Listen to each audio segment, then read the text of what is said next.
자, 허프의 상권 분석 모형이 되겠습니다. 자, 170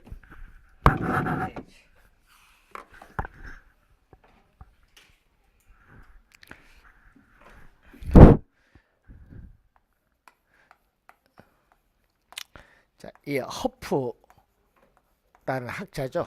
이 허프에 있어서의 확률적 상권 분석 모형.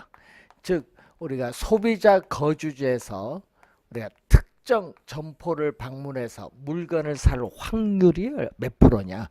그래서 이 확률적 우리가 상권 모형입니다.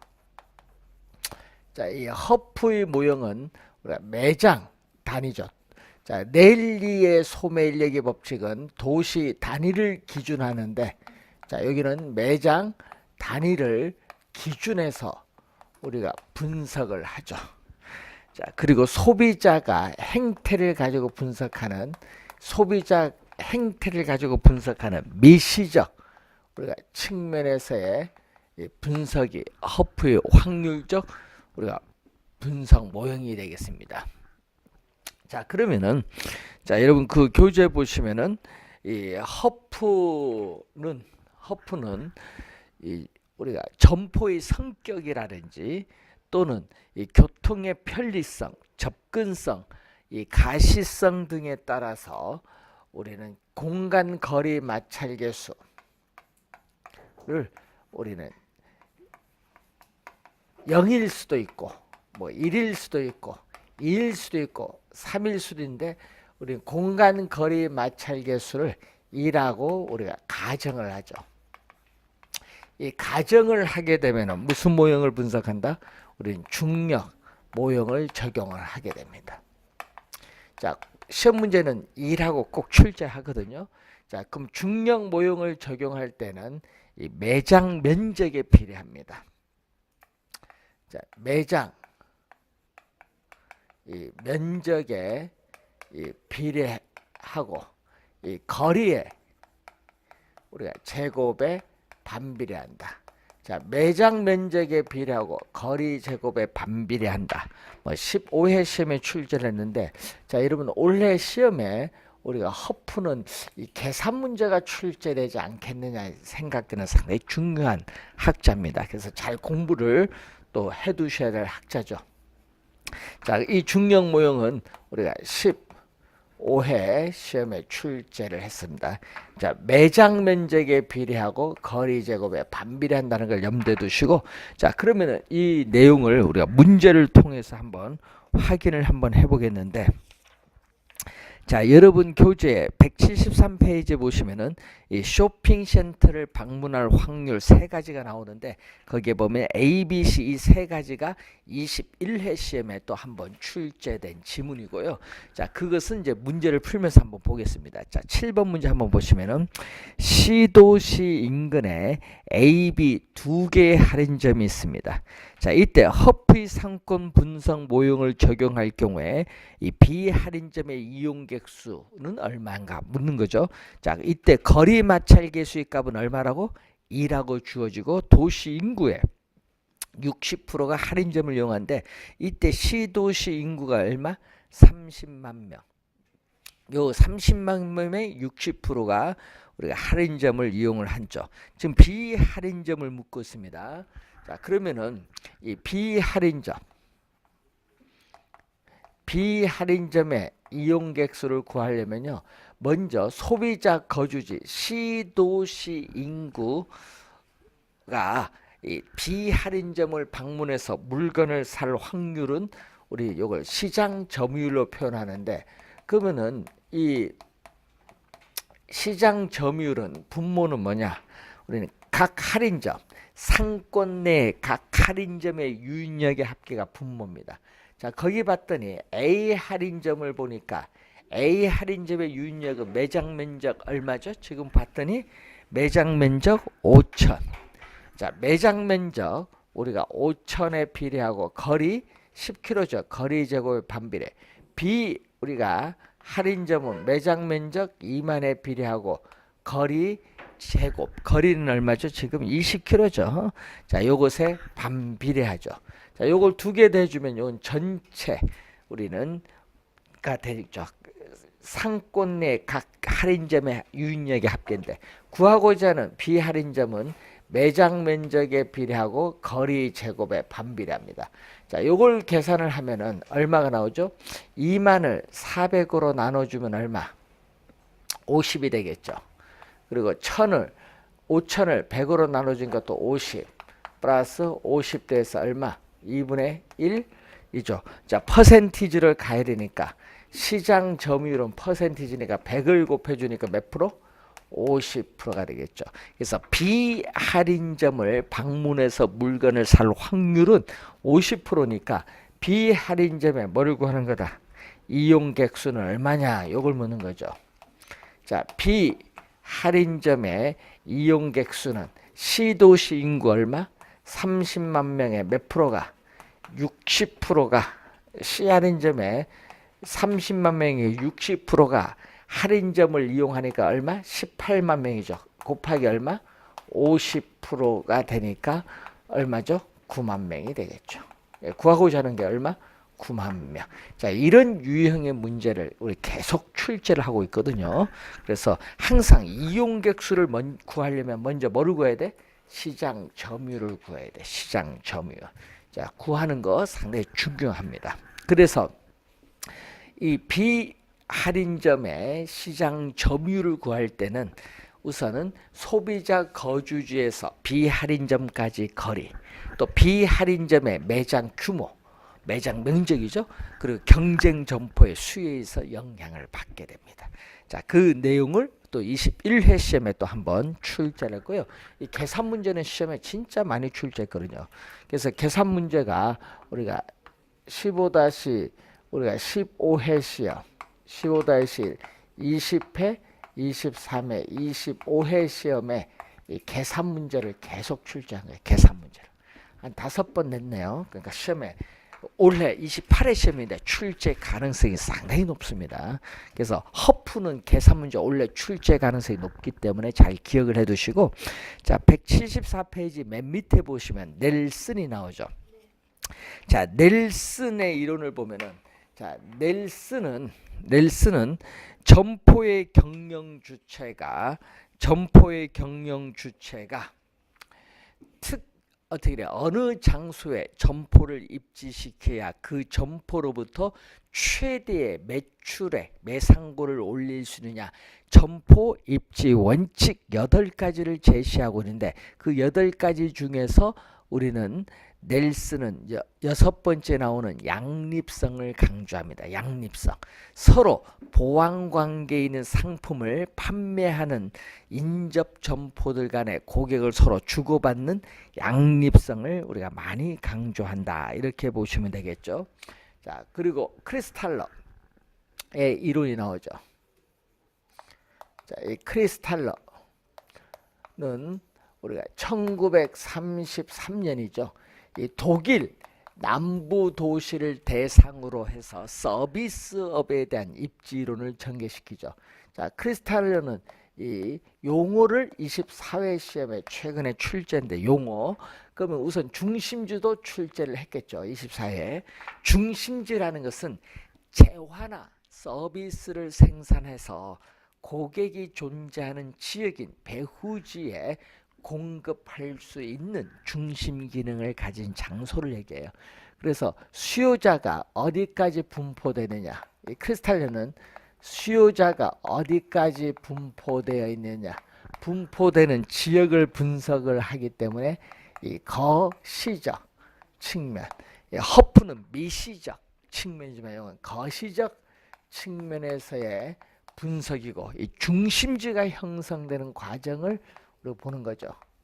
중심지의 형성 과정, 이 중심지의 형성 과정에 우리가 중점을 두고 있다.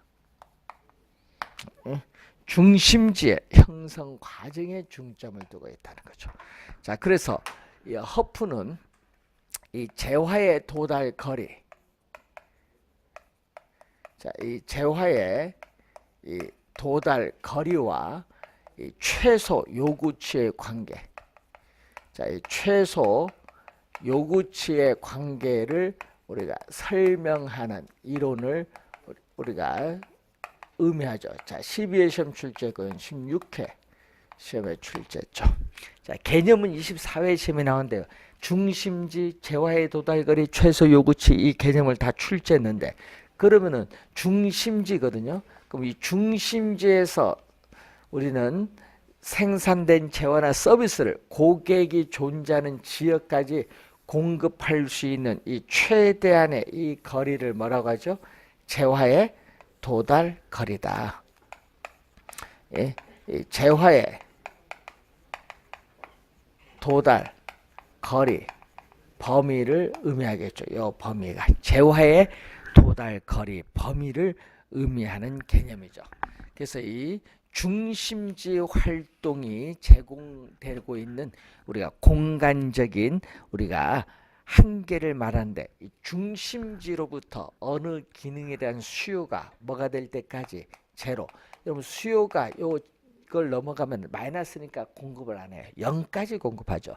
어느 기능에 대한 수요가 0이 될 때까지 거리를 우리는 바로 뭐라고 한다. 우리는 재화의 도달 거리 우리가 범위를 우선 의미하는 얘기입니다. 자, 그래서 우선은 이 중심지에 있는 점포가 도산하지 않고 살아남기 위해서는 매출액이 최소 얼마가 돼야 돼요. 자, 우리 통닭집 있죠, 동네에. 이 치킨집이 하루에 얼마를 팔아야 최소 생존할 수 있냐? 30마리 팔아야 돼. 치킨집 하루에 30마리. 그런데 전국에 치킨집이 몇 개 있냐 이거지. 32,000개 가까이 있거든요. 예? 자, 그래서 이게 쉬운 게 아니야. 하루에 30마리 파는 게. 예? 예? 그래서 이제 그런 거 이제 분석하는 게 점포가 망하지 않게 해서 최소한 얼마가 되느냐. 요거죠, 요거. 예? 이 중심지는 점포가 이 도산하지 않고 살아남기 위해서 우리 최소한의 고객 수를 나타내는 이 범위를 우리 뭐라고 하죠? 최소. 우리 요구치에서의 범위를 얘기해요. 그러면 중심지가 성립을 하기 위해서는 이 최소 요구치 범위가 재화의 도달 거리 범위 내에 우리 존재했을 때 우리는 중심지는 성립을 하겠죠. 그래서 24회 시험에서는요. 중심지, 최소 요구치, 최소 요구 규모, 재화의 도달 거리 범위를 또 24회 시험에 또 우리 개념을 출제를 했었죠.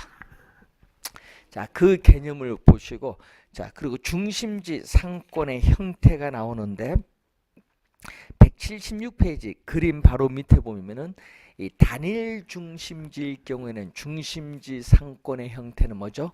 원형을 보고 그리고 다수의 중심지가 분포되는 경우에는 정육각형, 정육각형을 우리가 어떻게 돼요? 동그라미 쳐두시면 되겠죠. 자, 그러면은 우리가 중심지의 계층이 또 밑에 나오는데 이 중심성의 상대적 크기에 따라 중심지를 우리는 크게 이렇게 보는 고차원 중심지, 우리가 중차원 중심지, 저차원 중심지로 보는데 고차원 중심지는 백화점이에요. 중심지 기능이 먼 지역에까지 영향을 미치는 백화점이 고차원 중심지고 중심지 기능이 가까운 지역에 영향을 미치는 게 저차원 중심지. 그리고 학교의 학군 이것은 바로 중차원. 그래서 저차원 중심지는 편의점을 예를 볼 수 있고 고차원 중심지는 백화점 예를 들어 보면 되겠죠. 자, 그런 의미를 가지고 있습니다. 자, 그러면은 이 여러분 교재 177페이지 밑에 보시면은 이 중심지 이론의 내용이 또 13회 시험에 또 우리 출제를 했는데 이 백화점이죠. 고차원 중심지. 자, 롯데백화점 간의 간격은 멀어요. 예? 그래서 고차 중심지와 고차 중심지 간의 간격은 멀고 또 편의점 간의 간격은 가까워요. 저차 중심지와 저차 중심지 간의 간격은 가깝습니다.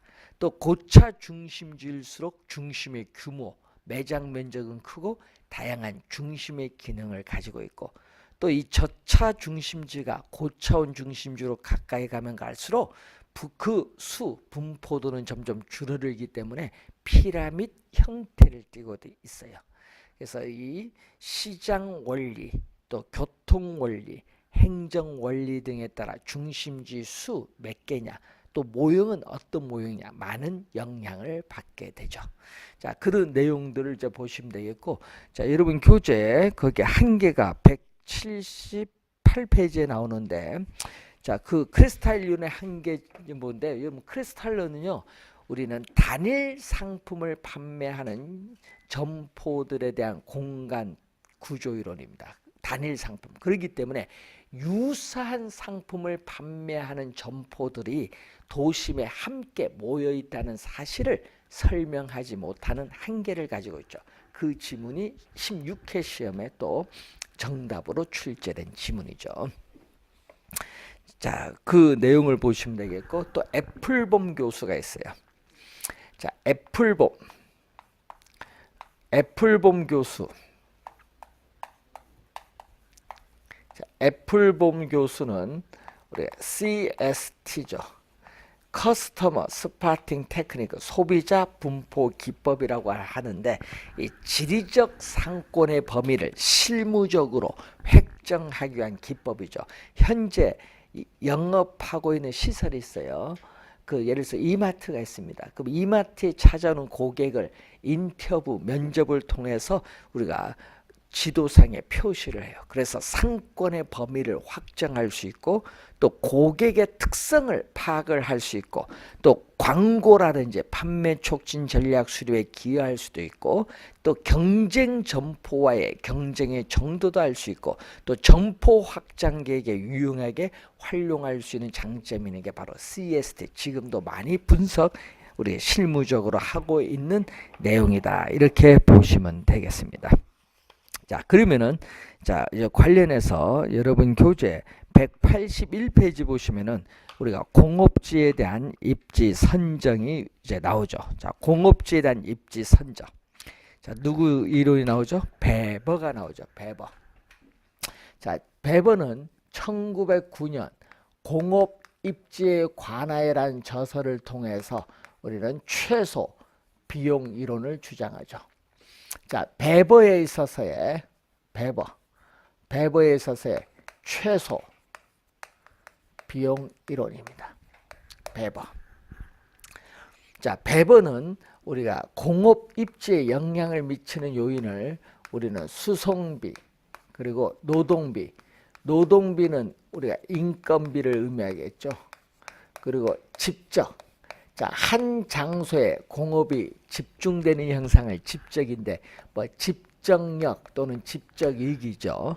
자, 그래서 베버는 이 세 가지 요인 중에서 1909년 이 당시 독일에는 우마차가 주요 운송 수단이다 보니까 수송비를 우리는 가장 중시하죠. 자, 수송비를 가장 중시를 한다. 그리고 이 수송비는 원료와 제품의 무게, 또 원료와 제품이 우리가 수송되는 거리에서 결정된다. 그 지문은 또 21회 시험에 출제했죠. 원료와 제품의 무게, 원료와 제품이 수송되는 거리에서 수송비가 결정된다는 내용이죠. 거기에 181페이지 의의 시에 나와 있죠. 그 지문이 우리가 또 어떻게 돼? 21에 나왔고, 또 A지문 수송비가 가장 중요한 요소는 13회 시험에 출제된 용어죠. 자, 그러면은 여기서 요거죠.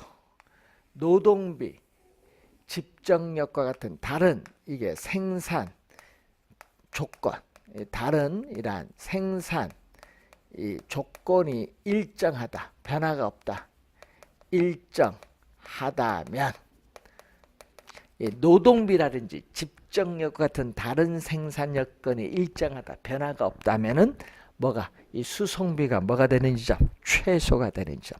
그래서 그 B에 보니까 뭐가 되는 지점? 최소의 수송비가 드는 지점. 이 최소의 이 수송비를 운송비라고도 하죠. 이 최소의 이 수송비가 드는 지점에 공업이 우리는 입지해야 된다고 주장한 학자가 누구다? 베버. 이게 B에 나와 있는 그러한 우리가 내용이 되겠습니다. 자, 그러면은 이 배보에 이제 관련된 우리가 내용이 나와 있는데, 그럼 배보에 있어서의 우리가 관련된 이론이 우리가 입지삼각형이 있어요. 자, 배보의 입지삼각형,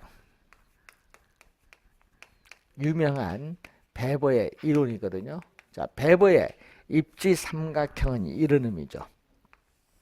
자, 입지삼각형 안에 공장은 존재한다. 여기에 공장 P가 존재한데, 이렇게 원료 산지는 두 군데, M1 원재료가 있는 장소, M2 원재료가 있는 장소. 원료 장소는 두 가지.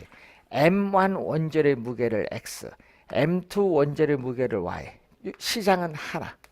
시장은 여기 있을 때 제품의 무게를 우리는 Z라고 보죠.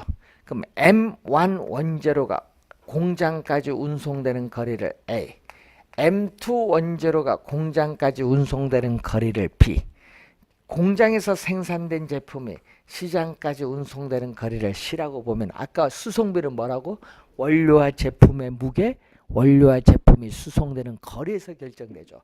그럼 M1 원재료가 공장까지 운송하는 데 드는 비용, 거리와 무게를 곱해주면 돼. A와 X를 곱해주면 돼. 또 M2 원재료가 공장까지 운송되는 비용은 이 거리와 무게를 곱해주면 돼. 이건 톤과 킬로미터 이런 건 다 생략.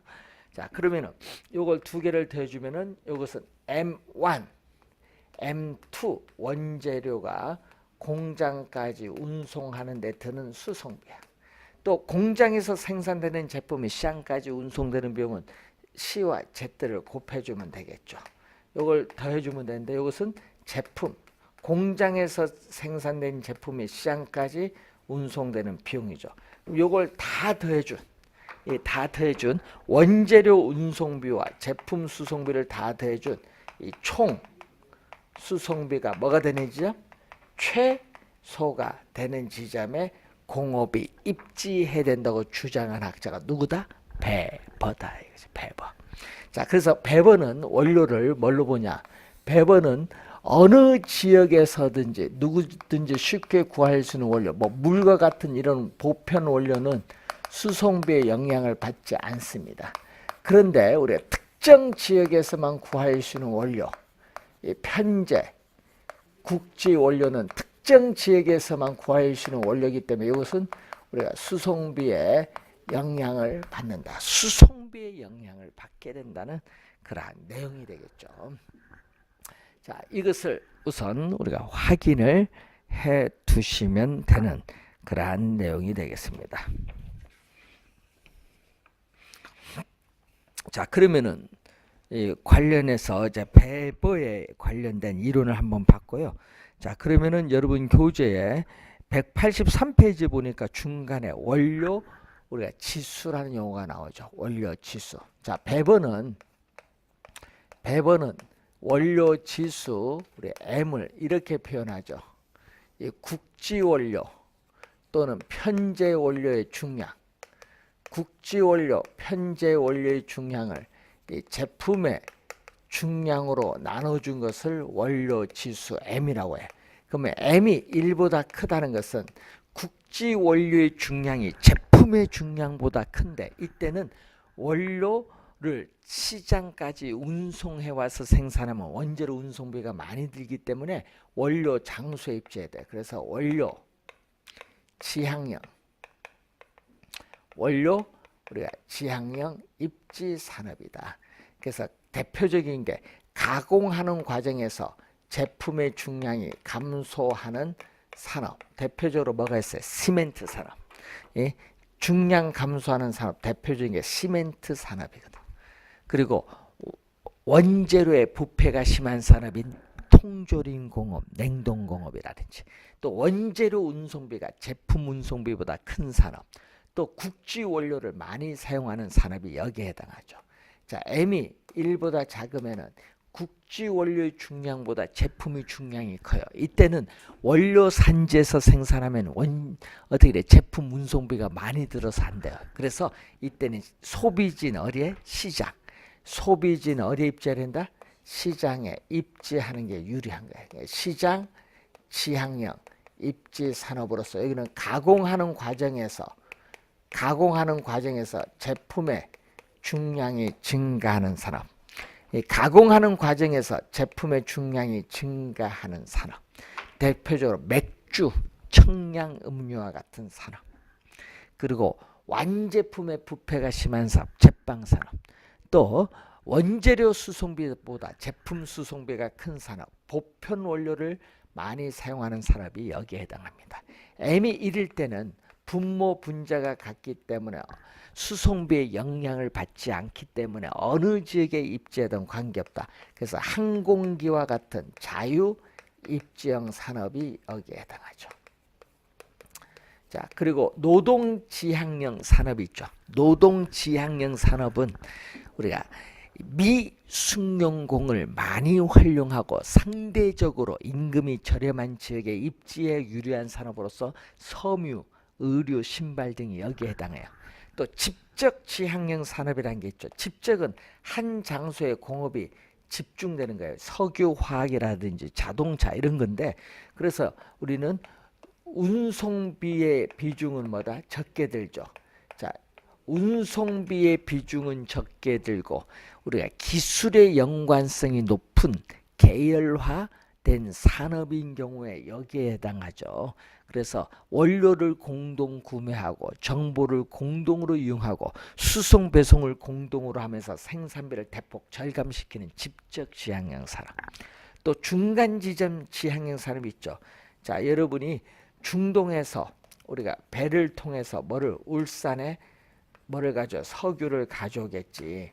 그래서 여기서 뭐를 통해서 자동차를 통해서 전국으로 뭐한다? 수송을 하죠. 그럼 이 울산 이 지역이 수송수단이 바뀌는 지점인데, 이 수송수단이 바뀌는 지점을 우리 뭐라고 하죠? 적환 지점 또는 이적 지점이라고 하죠. 이 수송수단이 바뀌는 지점인 울산에 입지를 해야 수송비 절감폭이 크기 때문에 유리하다. 이런 산업을 중간 지점 지향형 산업 또는 우리 이적 지점 지향형 산업이라고 하죠. 자, 최근에는 정통적인 입지 요인의 구애를 받지 않죠.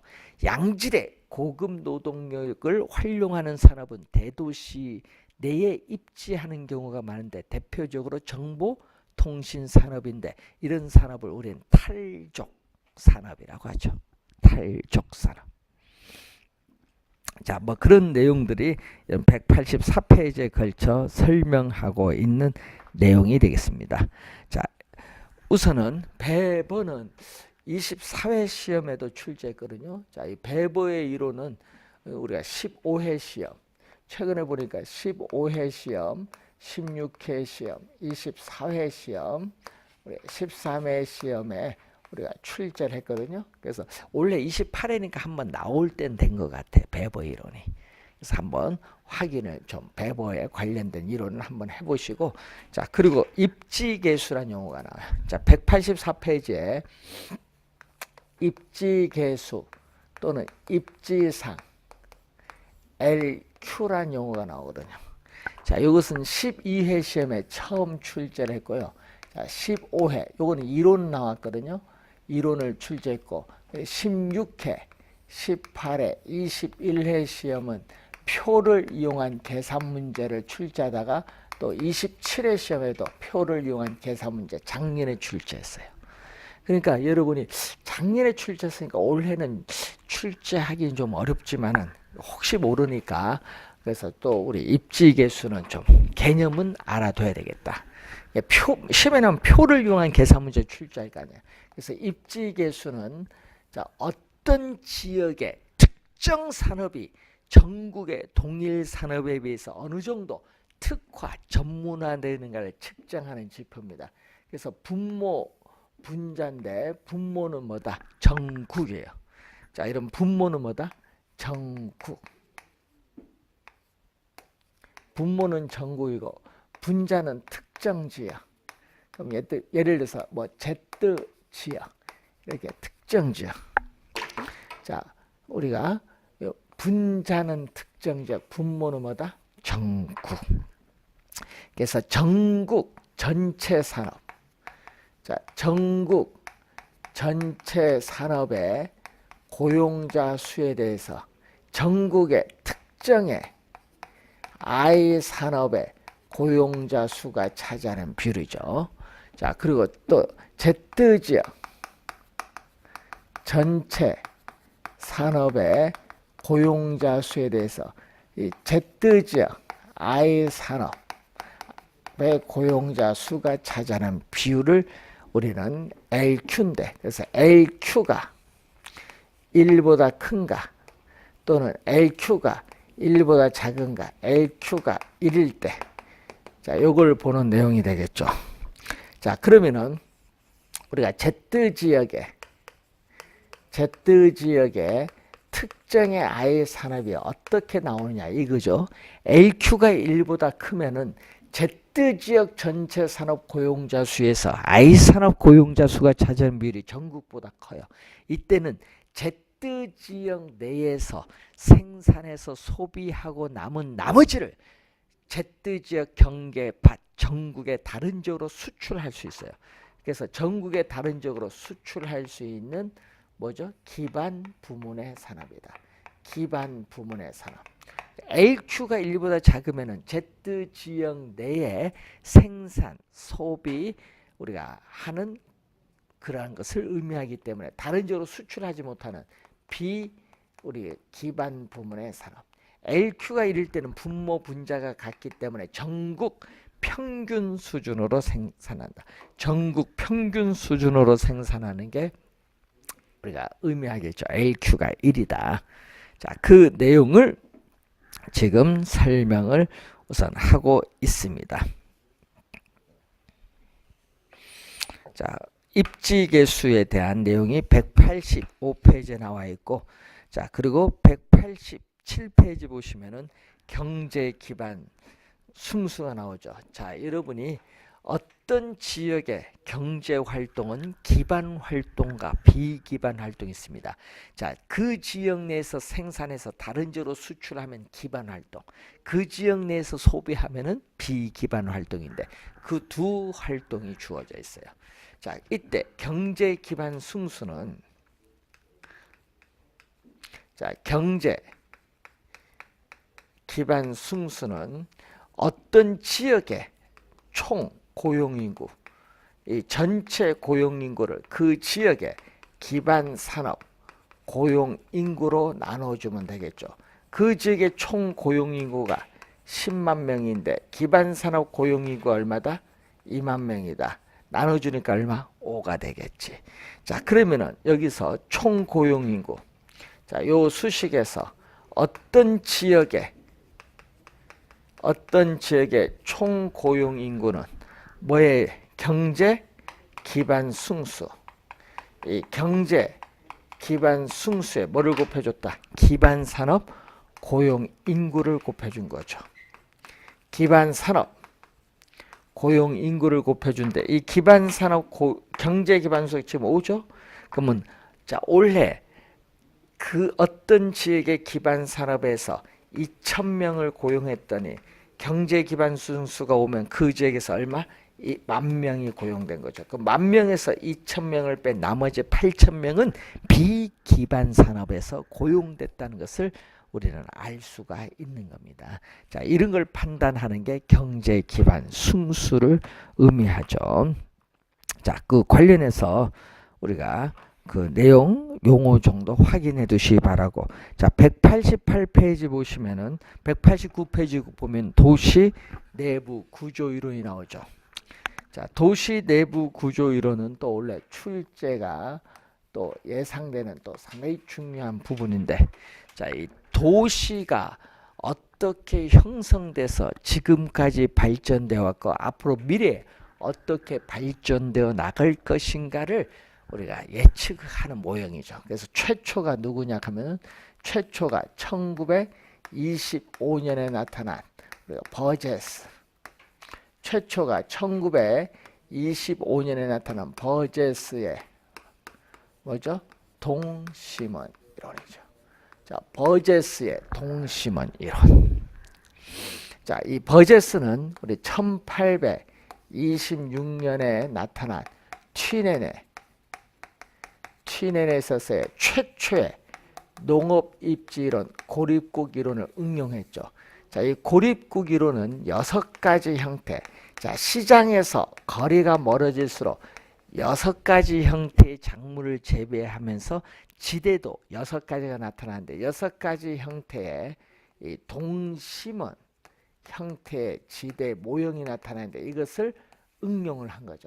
그래서 이것을 최초의 농업 입지론을 응용해서 도시 공간에 적용시킨 게 버제스입니다. 자, 그래서 이 버제스는 어느냐 미국의 시카고를 대상으로 합니다. 미국의 시카고를 대상으로 하는데 이 버제스는 미국 시카고 대학의 도시사회학자죠. 그래서 미국의 시카고를 대상으로 합니다.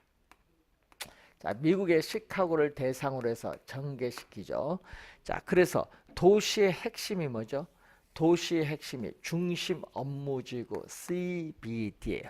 이 정치, 사회, 문화의 중추적인 역할을 하고 있는 핵심인데 이 핵심에서 우리가 적응하지 못해서 밀려나서 이 퇴폐, 슬럼지구를 형성하는 이게 바로 점이지대. 이걸 시험에 또 많이 출제하죠. 두 번째 있습니다. 점이지대 또는 전이지역, 천이지역, 점이지대고 세 번째는 공장의 근로자들이 거주하는 저소득 주택지역, 네 번째는 중상층 이상의 고소득층이 거주하는 고소득 주택지역, 다섯 번째는 교외의 통근자들이 거주하는 지역이죠. 그래서 도시의 핵심으로부터 동심원상으로 모든 방향으로 균일하게 도시가 5가지 형태로 우리는 분화하죠. 이 5가지 형태로 분화가 되면서 우리는 도시가 성장한다는 이론을 전개시킨 학자가 버제스입니다. 그래서 뭘로? 도심에서 외곽으로 갈수록 지대도 낮아지고 인구 밀도도 낮아지고 도심으로부터 거리에 따른 접근성도 낮아지고 범죄도 줄어들고 질병도 적어지는 형상이 나타나요. 자, 순서 최초니까 순서 5가지 형태의 순서 꼭 기억을 해둬야 됩니다. 그래서 하나의 도시만을 대상으로 했기 때문에 도시 내부 공간 구조 이론의 일반화를 결여되어 있다는 한계를 가지고 있고 이 도로교통 수단의 발달이 이 동심원 형태를 변형시킬 수 있다는 점을 간과하고 있다는 한계는 가지고 있어요. 자, 그래서 요것을 변형했죠. 이 동심원을 번영을 한 모형이 나오죠. 예.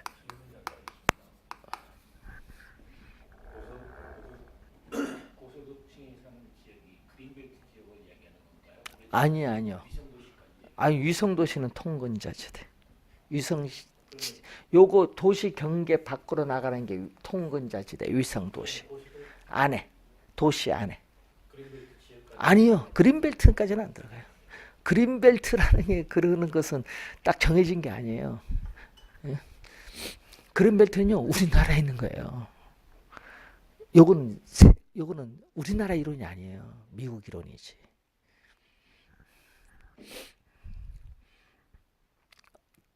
밖으로 나가 쾌적성이 좋은 지역. 자, 이 동심원을 변형한 모형으로 나타난 건데 이 1939년에 나타나죠. 그래서 우리 토지 경제학자인 호이트에서 나타나는 이 선형 이론 또는 축 이론, 교통의 축을 따라서 발전한다고 해서 축 이론이라고 해요. 선형은 부채꼴 모양인데 이렇게 도시의 핵심은 하나인데 이렇게 교통의 축을 따라서 도심에서 이렇게 방사되는데 이 모양이 꼭 무슨 모양을 띠고 있다, 이렇게 부채꼴 모양을 이렇게 뜨는 거예요. 이렇게 부채꼴 모양. 그래서 우리 뭐를 따라서 동질적인 토지용은 요 도심에서 시작이 되어서 동질적인 토지용은 도심에서 시작돼서 뭐를 따라서 교통망. 항상 호이트가 나오면요, 이 지문이 꼭 돼요. 교통망. 이 교통망을 따라서 도시가 성장하는데 그 모양이 꼭 뭐를 띠고 있다. 도시가 성장하는데 선은 부채꼴 선자거든요. 형은 모양, 형체죠. 부채꼴 모양. 이것을 또는 쐐기 우리는 형태라고. 부채꼴 모양. 이것을 쐐기 형태다. 쐐기 형태로 도시가 성장한다는 이론을 전개시킨 학자가 호이트죠. 그래서 이 고속 교통망축 가까이에는 가격이 집가가 비싸니까 고소득층이 차지하여 점유를 하고 있고, 또 고소득층 주거지역 인근에는 중급주택 지역이, 또 저소득층 저급주택 지역은 고소득층과 이해가 상반되기 때문에 정반대편에 입지하는 경향이 있다라는 거죠. 자, 그래서 높은 주택 가격을 지불할 수 있는 우리가 고소득층의 주거 입지에 대한 선택 능력이 도시 공간의 도시에 있어서의 주거 공간을 결정하는 관건이라고 주장한 학자가 누구냐면은 호이트입니다. 그래서 호이트는 고소득층의 주거지 역할을 지나치게 강조한 이론에 불과하다. 그 내용이 여러분 교재 190페이지에서 191페이지에 나오죠. 자, 191페이지에 거기 5번 지문 체크를 해두시면 되겠고, 그리고 거기에 또 몇 번? 2번 지문, 190페이지 2번 지문 또 체크를 해두시면 되죠. 자, 그리고 여러분 교재에 있어서 우리가 192페이지에 다 핵심 이론이 나오죠. 자, 이번은 뭐가 된다? 이 동심원 이론을 수정 보완했다. 이 동심원 이론을 수정 보완해서 나타난 이론이 1945년에 나타나죠. 이 해리스와 울만의 연구에 의해서 나타나는 다 핵심 이론. 핵심이 이번은 하나가 아니라 여러 개다. 자, 요 두 이론은 핵심이 하나거든요. 요거 핵심이 여기 하나야. 이렇게. 그렇지만은 이것은 핵심이 여러 개 있다. 그래서 이 도시 토지 이용의 패턴이 한 개의 유일한 핵심이 아니라 여러 개의 이산된 핵심에 의해서 도시가 성장한다는 이론을 전개시킨 학자가 해리스 울만. 그러면 시험에 또 많이 나온 게 다 핵심. 도심과 부도심이 나타나기 때문에 대도시나 거대 도시 설명에 우리가 적합하고 다핵 성립시키는 요인이 나오죠. 다핵 성립 발생시키는 요인이 나와요. 우선은 우린 어떤 부동산 활동은 특정 위치나 특수한 시설을 요구함으로써 다액이 형성되고, 또 도심에서는 집가가 비싸기 때문에 높은 집가 지대를 지불할 수 없는 업종은 우리가 도심에 입지하기는 어렵고 도시 외곽에 입지해요. 또 우리는 동종 같은 업종의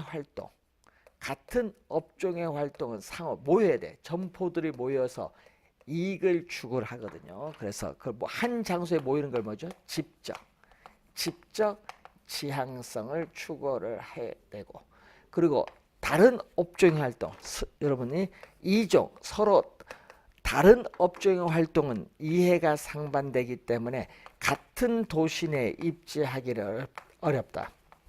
입지적인 비양립성이 나타나죠. 자, 여러분이 출제용 교재는 이 세 가지 이론이 나오기 있기 때문에 실제 시험도 이 세 가지 이론을 출제를 하는 겁니다. 시험에 또 자주 출제했는데 잘 확인 한번 해두시기 바랍니다. 자, 194페이지까지 설명했고요. 자, 잠시 쉬고 195페이지에 지대 이론 들어가도록 하겠습니다.